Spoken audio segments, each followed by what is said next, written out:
भतरा से जाके मुहम्मद बैलू, भतरा से जाके मुहम्मद बैलू, यार के याद न कैलू, एला बरो बदल गैलू, एला बरो बदल गैलू।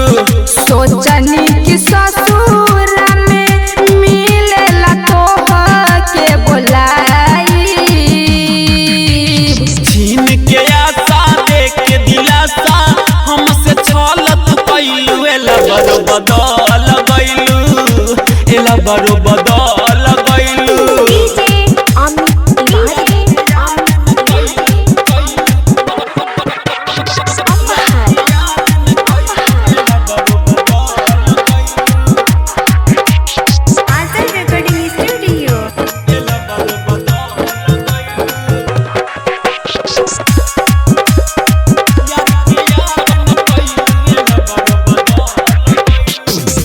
नैहर से ससुरा जाके गैलू मोटाई, मैं खूबे देले सैया पलंग पे सुताई, पलंग पे सुताई।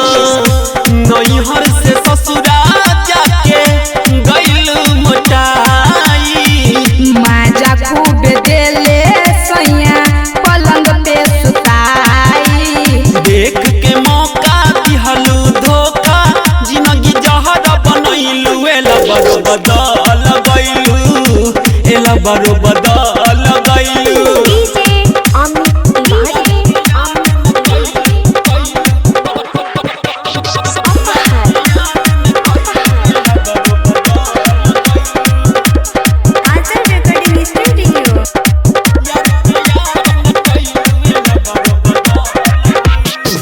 सोचले न रहनी कबो जैबू दिल तोड़ के, रहे मजबूरी शंभू गईनी तोहके छोड़ के, गईनी तोहके छोड़ के। हाँ सोचले न रहनी कबो जैबू दिल तोड़ के, रहे मजबूरी शंभू गईनी तोहके छोड़ के।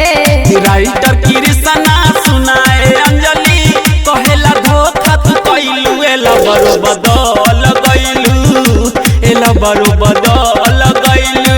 आंचल रिकॉर्डिंग स्टूडियो, जाक बाजार, महत्तर, नेपाल।